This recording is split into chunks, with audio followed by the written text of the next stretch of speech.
Pemirsa, pertemuan nelayan dan masyarakat Serangan yang didampingi Inyoman Parte dan Adi Wiryatama selaku DPR RI, Niluh Jelantik selaku DPD RI, dan Putu Melati Purbaningrat sebagai anggota DPRD Kota Denpasar dengan pihak PT BTID terkait polemik yang terjadi di Pulau Serangan menghasilkan 5 kesepakatan.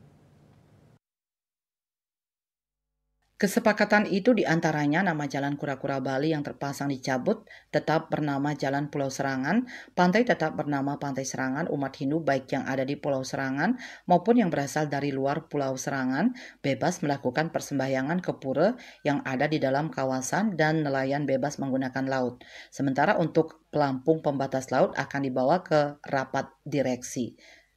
Presiden Direktur PT BTID Tantowi Yahya langsung mengambil keputusan menyepakati beberapa tuntutan nelayan dan warga Serangan. Namun soal pelampung pembatas laut harus melalui rapat manajemen.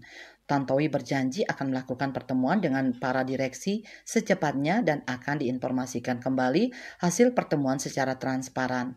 Adapun kesepakatan lainnya adalah UMKM di Serangan tetap diizinkan oleh UPT Tahura Ngurah Rai untuk tetap berjualan dengan catatan jaga kebersihan dan tidak mengganggu tumbuhan mangrove. Winata Bali Post melaporkan.